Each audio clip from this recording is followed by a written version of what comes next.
Welcome everyone, my name's Ali. Today we're going to be going in depth and taking a look at the create a class system within Call of Duty Advanced Warfare, and I'm also going to be showing you guys some of the classes that I actually used at the multiplayer reveal event, and these are the classes that you'll see me use to actually get gameplay for the clips in my Advanced Warfare videos. Hopefully you guys really enjoy the video. If you do, give it a thumbs up, that would be absolutely awesome. Very quickly, before we jump into it, over on my second channel, you guys have been asking me to play some scary games, so I posted the first part of a scary game called Outlast. If you haven't seen it yet already, I've been talking about it a bit on Twitter and Facebook, then go and check it out. I'll link it on screen and in the description. I'll remind you guys at the end of the video as well, but it pretty much scared me a lot. So if you want to go and see that, definitely check it out. But let's continue with the video. So the first class we're going to be looking at here is going to be the BAL 27. But before we jump into the class specifically, I'm going to explain and break down how the creator class system works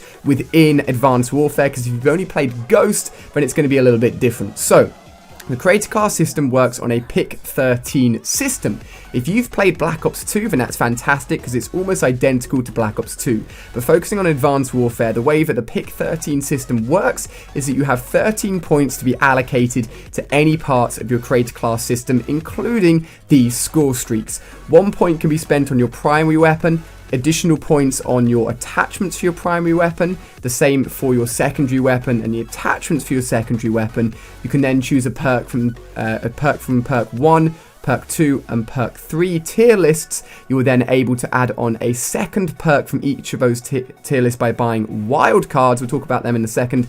You also have the ability to spend a point on an exo ability, exo launchers that include grenades, semtex, smokes, and then you can also spend points on the score streaks as well. Now, you'll notice that there are small yellow symbols on parts of the creator class menu, including a second attachment for your secondary weapon, a third attachment for your primary weapon, a second perk from any of the perk list, and also a fourth score streak. Now these can be acquired by purchasing a wild card, and a wild card will cost an additional point as well, but they're very, very beneficial. Taking a look at this first custom class here, you can see that I've spent a point on a primary gunfighter wild card. Now, if you don't know what the wild cards are, I'll link them down below in the description. I've already done videos going in depth into the score streaks and perk lists, so I'll leave those videos down below, but this is more of a general setup video. So I've gone for primary gunfighter. I guess I'd use that perk quite a lot within Black Ops 2 as well when the game first came out, but at these recording events you want to be going all out, slaying with your weapons, so I wanted my primary weapon to be as good as possible. With the BAL here, I had the red dot attachment, the lightweight stock and the lightweight grip. The lightweight stock allowed me to move quicker while aiming down sight, just like stock does within Call of Duty, and then the lightweight grip actually allowed me to aim down sight faster as well, I believe, so it made me both sort of have quick draw and stock on the weapon, which is very, very effective, and it's going to help me win more gunfights. In terms of the perk list here, I got low profile so that I do not appear when UAVs are called in, gun ho so I can continue to shoot my gun even when I'm sprinting, double jumping, sliding along the floor, and then toughness so I get reduced flinch when I'm being shot at, which is extremely useful in gunfights. I only had the UAV attached here. I don't have a screenshot of me adding in 2 more score streaks, but adding in 2 more score streaks will have completed and filled up the 13 points that I have, which you can see at the top of the screen, and that would have completed the class. If you go above the 13 points that you have for the class won't be usable, so stick to 13. It's a 13-point system for a reason. In terms of the exo ability, for this class I went with the exo ping. That's going to allow me to get a notification on my minimap whenever anybody uses their exo abilities, jumps, moves. Basically just enhances my minimap so I can get even more sort of like notifications on my minimap when the enemy are using their exo abilities. And then of course the semtex is my final launcher. So that's my first class. I also have a sniper class, another assault rifle class, and then a fourth and final class was the laser weapon class as well. So let's jump into class number 2. Next up here we've got the IMR. Now, I did have some really good gameplay of this weapon, but unfortunately it got corrupted. I have a load of gameplay to still share with you guys. I'm not sure if any of it does include the IMR, but this is one of the classes that I had saved on my account. So IMR is an assault rifle. It is actually a burst assault rifle, and for this actual setup I went for the target enhancer and the lightweight grip, so just 2 attachments, and then for the secondary I went with the RW1, which is a one-shot kill pistol.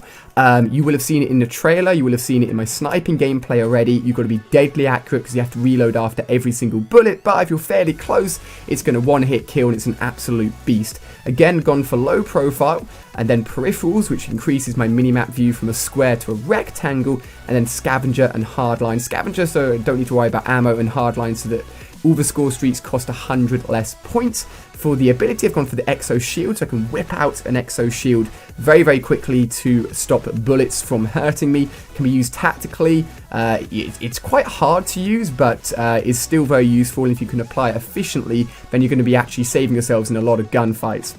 In terms of the score streaks, I went for the orbital care package with the double roll option, which means that when the care package is called in, if I don't like it, I can re-roll it again, but that costs a little bit more score to apply that. Again, if you haven't seen my score streak videos, go and check them out. Score streaks are now upgradable within this game.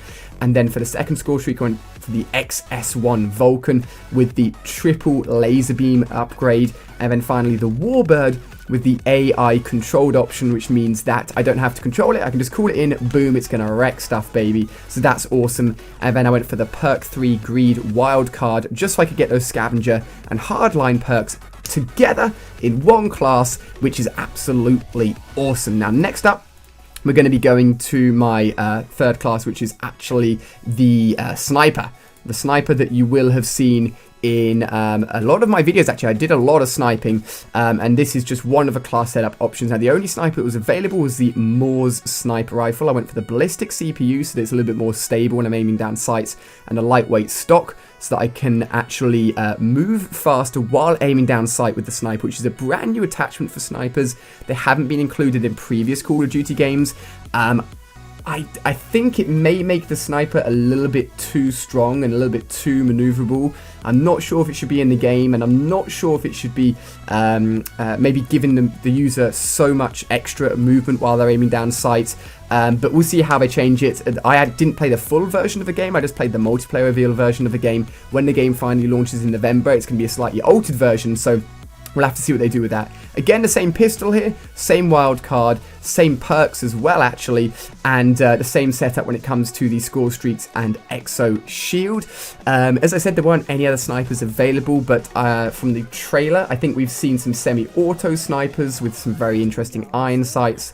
Lots more awesome stuff to be announced. There is Eurogamer coming up in the end of September, so about a month's time, and typically Call of Duty multiplayer is playable there. For the past 2 years it has been, and jumping back 2 years for Black Ops 2, each time they had a multiplayer event or a big multiplayer event, they would add more stuff to the game each time leading up to launch. So I'm hoping that for Eurogamer towards the end of September, which I'll be attending, there'll be more stuff added into the game, and then I can report back to you guys to let you know of any new weapons, perks, etc. Changes to the games, basically. I'll keep you guys updated. So that's the sniper class. And then finally here, we have the laser beam weapon, which I've done a video on as well, called the EM1, which honestly, if you've checked out the video, you can tell it's not too powerful. If anything, I think it needs a bit of a boost in damage, to be honest, but we're going to take a look at the class anyway, because it was quite a fun one. So the EM1, we went with a primary gunfighter wildcard, which allowed me to have 3 attachments: